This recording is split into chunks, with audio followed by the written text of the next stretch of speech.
Une Yaris Cross, 2 Yaris Cross, 3 Yaris Cross. Ce qui est sûr aujourd'hui, c'est qu'on va essayer la version 130 chevaux de la Yaris Cross.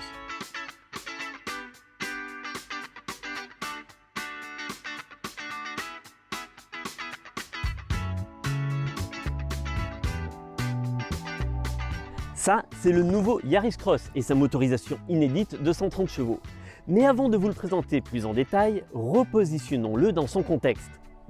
Pour Toyota, le Yaris Cross est un best-seller. C'est en effet le modèle le plus écoulé en Europe avec quelques 200 000 exemplaires vendus l'année dernière, dont 30 000 à peu près en France. La clientèle de ce véhicule vient en partie de gamme supérieure, mais elle recherche un véhicule aujourd'hui plus compact tout en étant performant, économique et polyvalent. Et c'est la raison d'être, selon Toyota, de cette nouvelle version 130 chevaux.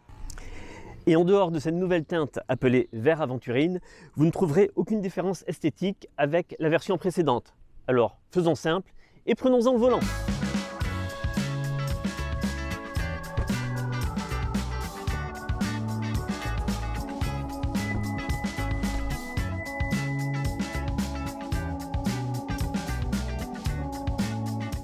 Avant tout, je précise que les versions à l'essai aujourd'hui sont des versions finition première européenne.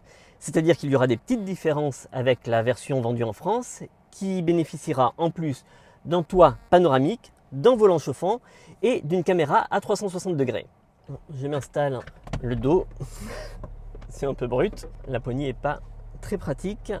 En tout cas, j'ai l'impression d'avoir une bonne position de conduite.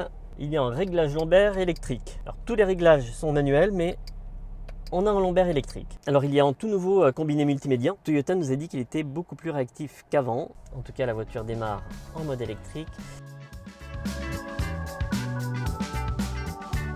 Ah oui, un tout petit truc typique des voitures japonaises. La condamnation des portes, eh bien, c'est à vous à la faire. Et bien, puisqu'on commence le parcours par de l'autoroute, c'est l'occasion de tester les 130 chevaux. Bon, l'insertion se passe bien, le moteur est quand même bruyant. Toyota a travaillé l'insonorisation du véhicule et un petit mieux, ça reste un moteur un peu bruyant sur les phases d'accélération. Après là en roulant, ça semble plutôt bien. Il y a quand même pas mal de petits bruits d'air. Alors là j'en profite pour voir que la lecture automatique des panneaux, comme souvent on l'a détecté en 70, on ne sait pas trop où. Je n'ai plus personne derrière, on va faire en 80-120. Calé à 80, limiteur à 120, pied au plancher.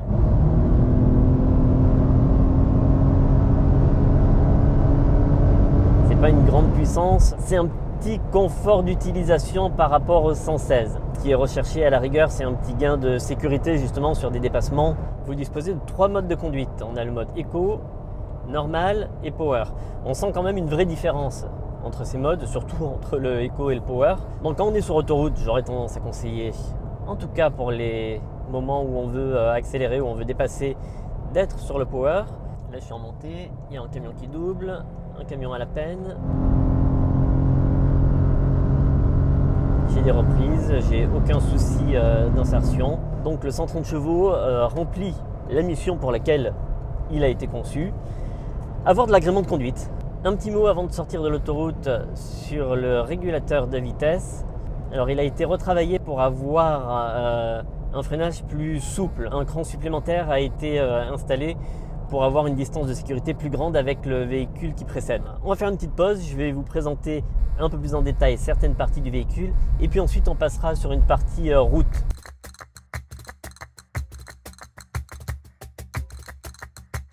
Voilà, on est reçu sur ce magnifique domaine viticole de l'île de Majorque et le temps d'une pause, eh bien, je vais vous présenter un peu plus en détail les nouveautés de ce Yaris Cross. Alors nouveauté, je l'ai dit tout à l'heure, esthétiquement, rien ne change, si ce n'est au niveau des jantes, nouvelle jante de 18 pouces sur ce modèle et la couleur de la teinte appelée vert aventurine. Comme je vous ai dit tout à l'heure, il y a un travail qui a été fait sur l'insonorisation et ce travail, eh bien, vous le voyez, oui, puisqu'il s'agit d'un nouveau pare-brise et également de vitres latérales qui sont plus épaisses que précédemment. Il y a un autre travail qui a été fait et c'est sous le capot moteur, on va regarder ça de suite.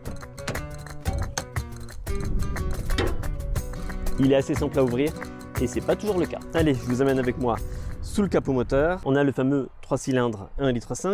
C'est pas lui spécialement qui nous intéresse dans l'immédiat. Ce qui nous intéresse, c'est cette protection qui est plus épaisse que précédemment. Une protection phonique qui est aussi installée tout au fond, qui avant était une couche, maintenant il y a 3 couches. Bref, c'est un ensemble de petites choses et le but, c'est de réduire le bruit à bord. On l'a vu tout à l'heure, si j'avais un passager, on s'entendrait parler sans trop de soucis. Le seul bruit, c'est vraiment sur les phases d'accélération. Pour le reste, c'est un travail tout à fait honnête sur ce type de véhicule, c'est-à-dire un petit crossover urbain. Maintenant, je vais vous présenter un peu plus en détail l'intérieur du véhicule. Et pour ça, je vais revêtir ma tenue dite Antoine de Maximi. Et hop, bon, ça sert un tout petit peu, mais je vous amène visiter l'intérieur en caméra subjective. À l'intérieur, ne cherchez pas vraiment de changement, il n'y en a pas. Alors pour me faire mentir un tout petit peu, il y a ce liseré qui est nouveau. Il y a 2-3 petites modifications sur les matériaux, entre autres des plastiques moussés qui sont fabriqués directement à Valenciennes, qui sont améliorés. Pour le reste, on est sur quelque chose de fonctionnel. Depuis tout à l'heure, je conduis, je me suis habitué très facilement. Donc 2 écrans numériques, un face à soi, un en position centrale, avec des tailles qui sont en augmentation. Voilà, il y a des choses pratiques, climatisation Bison, que l'on règle directement, pas besoin de passer par les menus. Et puis, alors on remarque toujours ces compteurs digitaux qui font très Casio années 80. Je ne sais pas pourquoi ce type de compteur est présent sur toutes les japonaises, mais on va dire ce qui est. Ça fonctionne. Il y a un gros travail qui a été fait par Toyota pour rendre le système plus moderne, plus réactif. Au niveau des rangements à l'intérieur, une boîte à gants assez grande. Vous avez ici 2 endroits pour reposer des bouteilles. Une boîte dans la coudoir centrale qui est un tout petit peu petite, je trouve, à mon sens. On a un coudoir central qui se relève. Des vides-poches assez larges pour glisser 2 bouteilles d'eau. Ici, un espace pour poser son smartphone. Sur certaines voitures, aujourd'hui, on retrouve un double étage, des espaces peut-être un peu plus grands. Au niveau de la console centrale, entre autres, où beaucoup de constructeurs ont fait disparaître le manche. Je ne vais pas dire qu'on est à l'ancienne, on est sur quelque chose de pratique, sans plus. Place arrière, une toute petite déception. Souvent sur les japonaises, on a une ouverture à 90 degrés. Là, ce n'est pas le cas. Bon, il faut se contorsionner un tout petit peu plus pour rentrer. Mais ça va quand même. À l'arrière, je suis bien installé. De la place pour les jambes en dessous, de la place sur la tête. Je suis sur ma position de conduite. Je fais un petit 1,80 m. Au niveau pratique, de larges aumônières, des vides-poches, et puis moi j'aime bien la coudoir centrale, surtout quand on dit que l'on va chercher la clientèle d'une gamme supérieure. Bon, on ne l'a pas, c'est pas très grave. La place centrale, elle est pour un enfant plutôt, faudra se contorsionner un tout petit peu. Hop. Bref, un espace à bord agréable, plutôt lumineux, et d'ailleurs la visibilité en 3/4 arrière en conduisant, elle est plutôt bonne. Allez, on y retourne et cette fois on va plutôt passer par des petites routes.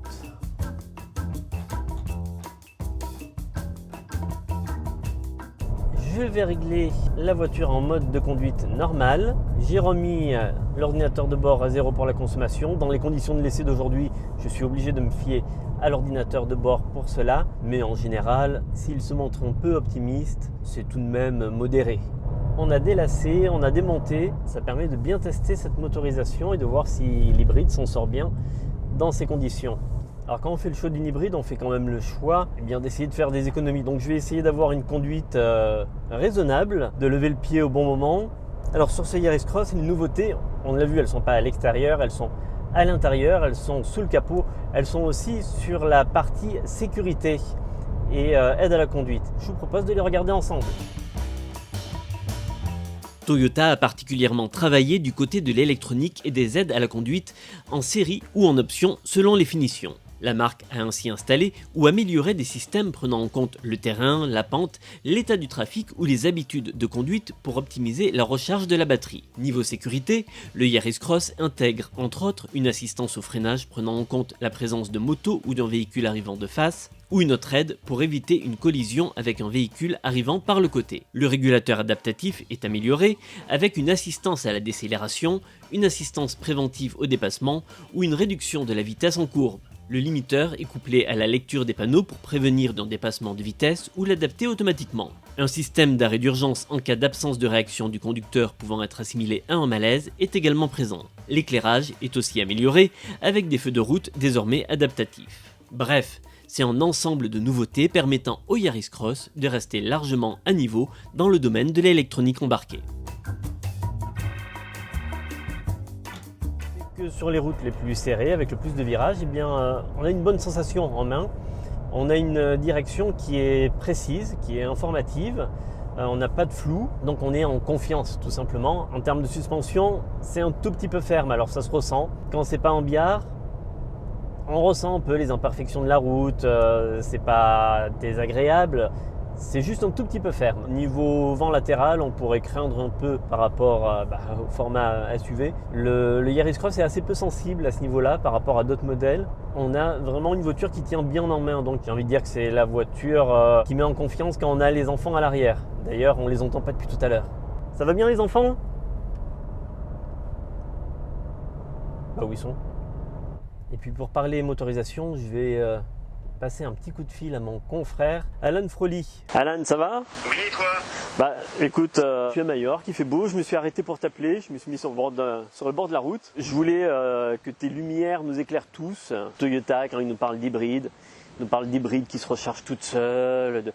Les gens ne comprennent plus rien, la France veut savoir, la France veut comprendre ce que c'est un moteur hybride chez Toyota. En fait, toutes les hybrides se rechargent toutes seules. Hybride auto-rechargeable, en fait, c'est que, comme toutes les voitures électrifiées, elles récupèrent de l'énergie à la décélération, de l'énergie cinétique, qu'elles stockent dans une petite batterie, qui va servir ensuite à alimenter le moteur électrique pour soit rouler en tout électrique, soit pour épauler le moteur thermique et l'aider à moins consommer. L'avantage du système Toyota, c'est vraiment un système inventé par des ingénieurs qui ne se sont pas posé de questions. Il fallait que ça soit le plus efficient possible. Donc c'est auto-rechargeable dans la mesure où ça récupère de l'énergie à la décélération, mais également, si besoin, le moteur thermique, il alimente lui-même la batterie, il aide la batterie à recharger. Parce que le moteur thermique, en fait, son rendement est très mauvais. Donc à la limite, il vaut mieux le faire pédaler pour recharger la batterie, pour ensuite utiliser de l'énergie électrique. Je te remercie pour tes lumières, et puis quelque chose me dit qu'on va se retrouver bientôt pour parler hybride ensemble. Ah.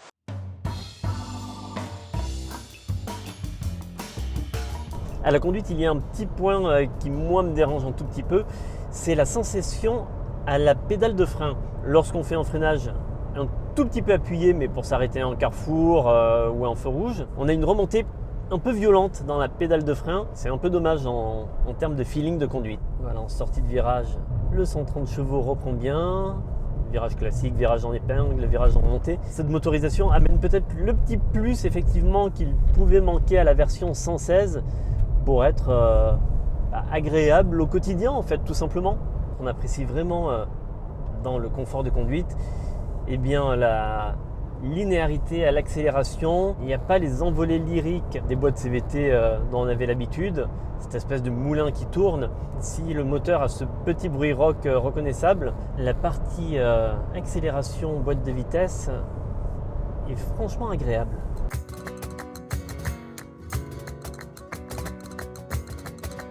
C'est bientôt la fin du réseau secondaire, alors je vais vérifier de suite ma consommation. 5,5 litres. Pour tout vous dire, j'ai été un brin déçu en découvrant ce résultat loin des 4,5 litres en cycle mixte annoncés par Toyota, mais aussi éloigné de mes propres consommations habituelles sur ce type de motorisation. L'explication est sans doute à chercher du côté du peu de zones urbaines traversées et d'un test centré sur l'agrément de cette nouvelle motorisation sur route sinueuse, tout cela ne favorisant pas la recharge de la batterie. Lors d'un test récent de la version 116 chevaux, nous avions constaté des consommations allant de 3,9 litres à 7 litres selon les situations. La vérité au quotidien est souvent entre les deux. Voilà, fin de l'essai. Alors, cette version 130 chevaux, qu'est-ce qu'elle vaut? Eh bien, elle répond aux promesses de Toyota, c'est-à-dire un petit gain de performance et puis surtout une auto qui est agréable à utiliser au quotidien et dans toutes les situations. On a juste ce petit gain de puissance qui permet de conduire avec plaisir, voilà, tout simplement. J'ai pas dit que c'était une auto plaisir, c'est une auto qui se conduit avec plaisir, en toute simplicité pour la famille. Niveau consommation, Pour ma part, j'ai relevé 5,7 litres. Alors, à peu près aussi bien sur autoroute que sur un espèce de mix route secondaire sinueuse avec des montées. Donc pas forcément en endroit où le véhicule est à l'aise. C'est raisonnable, c'est ce qu'on retrouve habituellement et c'est surtout ce qu'on retrouve aussi sur la version 116. Donc on a une consommation qui est identique à la version inférieure avec un peu plus de puissance. Reste maintenant à parler prix. La version 130 chevaux est disponible à partir du deuxième niveau de finition et on attaque à 30 200 €. C'est 500 € de plus que la version 116 chevaux. L'écart de prix n'est pas énorme. En fait, la question avec ce 130 aujourd'hui, c'est mais il reste quoi à la version 116?